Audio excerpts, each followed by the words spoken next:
Hello everyone, welcome to my YouTube channel. तो आज हम पढ़ेंगे ऑर्गेनिक केमिस्ट्री का important topic halogenation of aldehyde and ketones. Aldehyde and ketones undergo alpha halogenation with chlorine, bromine और iodine. Aldehyde और ketone itself is not halogenated but the corresponding enol और enolate ion is halogenated. जो aldehyde और ketone है उनकी enol और enolate ion ही halogenated होते हैं और उसके लिए हम बेस और एसिड को एज अ कैटलिस्ट यूज़ करते हैं to generate a small amount of enol और इनोलेट आयन। जब हम बेसिक कैटलिस्ट का यूज़ करेंगे तब 1 अल्फ़ा पोजीशन ऑफ कीटोन जो है वो कम्प्लीटली हेलोजिनेटेड हो जाएगी before the other is attacked, और रिएक्शन तब तक स्टॉप नहीं होगी जब तक सारे हाइड्रोजन जो है फर्स्ट कार्बन के वो रिप्लेस ना हो जाए हेलोजन के साथ। If one of the group is methyl group then haloform reaction takes place। और जब हम एसिड को एज अ कैटलिस्ट यूज़ करेंगे तो हमारे लिए रिएक्शन को स्टॉप करना जो है वो ईजी हो जाएगा at mono substitution stage, though the second halogen can be introduced by using excess reagent.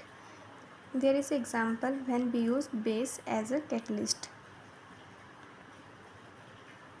This is a step 1, R2CHCO R- plus OH negative, और ये हाइड्रोजन जो है वो अल्फ़ा हाइड्रोजन है और ये अल्फ़ा हाइड्रोजन जो है वो OH के साथ रिएक्ट कर जाएगा और अपना इलेक्ट्रॉन जो है वो इधर छोड़ के जाएगा, जिसकी वजह से ये बॉन्ड जो है वो कार्बन के ऊपर शिफ्ट हो जाएगा और कार्बन के ऊपर जो है वो नेगेटिव चार्ज आएगा।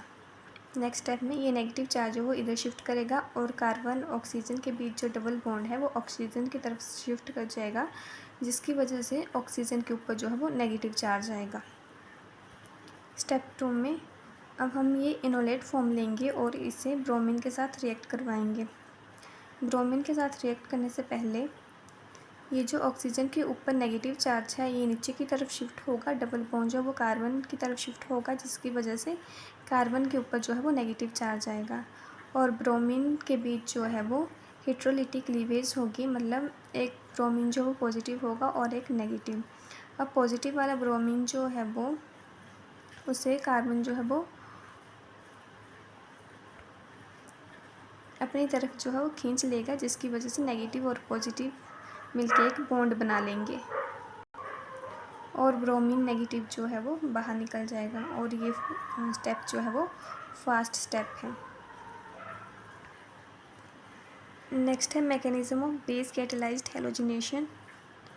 जो रेट है बेस कैटेलाइज्ड हेलोजिनेशन का वो डिपेंड करता है कॉन्सेंट्रेशन ऑफ कीटोन और बेस के ऊपर और इंडिपेंडेंट होता है concentration of the halogen. The electron withdrawing effect of the first halogen increase the acidity of the remaining hydrogen on the same carbon। जो इलेक्ट्रॉन विड्रॉइंग इफ़ेक्ट है halogen का वो हाइड्रोजन की एसिडिटी को जो है वो इंक्रीज़ कर देता है। For example CHX group is more acidic then a CH2 group. अब इधर CHX ग्रुप क्यों एसिडिक है, क्योंकि इधर जो है वो हेलोजन अटैच्ड है, जिसकी वजह से इस हाइड्रोजन की एसिडिटी मतलब एसिडिक करेक्टर जो है वो इंक्रीज़ होगा, जिसकी वजह से CHX जो है वो मोर एसिडिक है and the more acidic hydrogen is replaced by halogen more easily because the greater the acidity of the alpha hydrogen the more rapid is the enolisation of the carbonyl compound.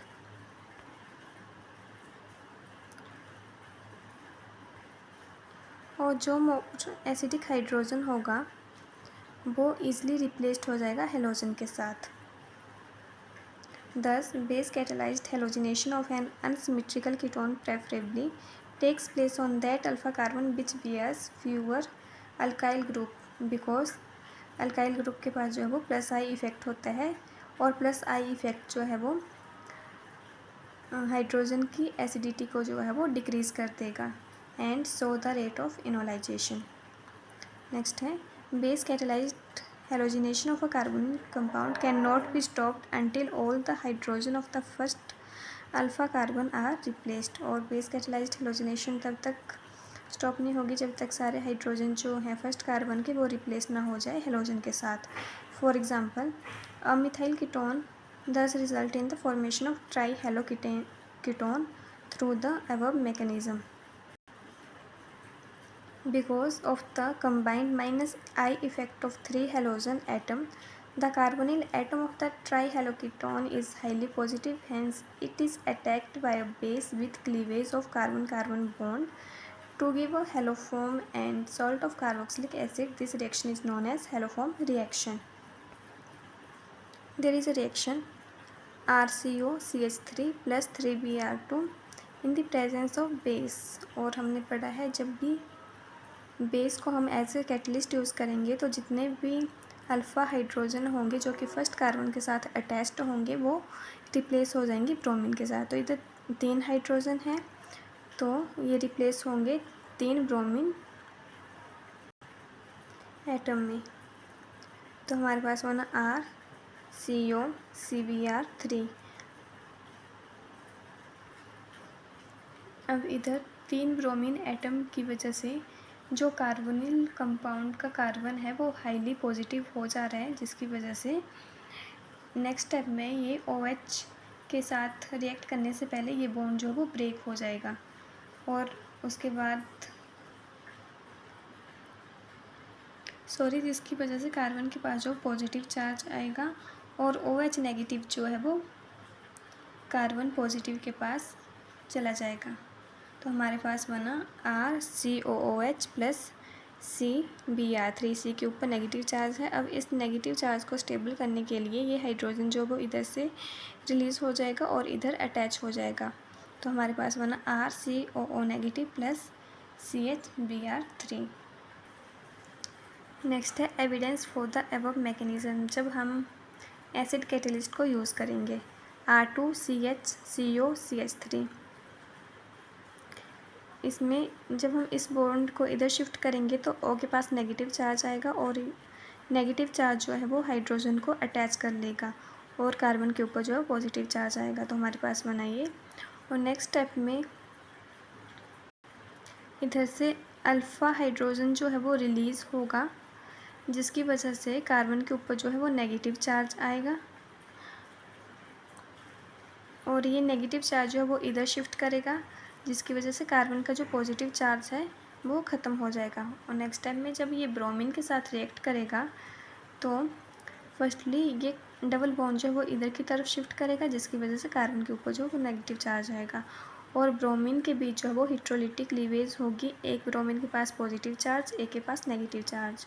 जो negative charge है वो negative charge वाला bromine जो है वो release हो जाएगा और जिसके पास पॉजिटिव चार्ज है वो कार्बन के साथ अटैच हो जाएगा। तो हमारे पास बना R2CBr, कार्बन के ऊपर positive charge OHCH3। Next step में ये हाइड्रोजन जो है वो रिलीज़ हो जाएगा और O के पास नेगेटिव चार्ज आएगा और जब O के पास नेगेटिव चार्ज आएगा तो नेगेटिव चार्ज जो है वो नीचे की तरफ शिफ्ट होगा, जिसकी वजह से जो कार्बन के ऊपर पॉजिटिव चार्ज है वो स्टेबल हो जाएगा। तो हमारे पास बना R2CBr COCH3 plus H positive. Next है the rate of reaction depend on the concentration of the ketone and that of the acid but it is independent of the concentration of the halogen. जो rate of reaction है वो depend करता है concentration of ketone और acid के ऊपर, but independent होता है हेलोजन की कॉन्सेंट्रेशन के ऊपर। The reaction rate is the same for chlorination, bromination and iodination. The reaction show N isotope effect. Deuterium exchange occurs when D2O is present in the reaction mixture. Acid catalyzed racemization of positive phenyl secondary butyl ketone. Due to minus I effect of halogen, monohaloketones show much less tendency to protonation and subsequent enolization. Hence, the acid catalyzed halogenation can be stopped at the monosubstitution stage and haloketones can be isolated. Thanks for watching.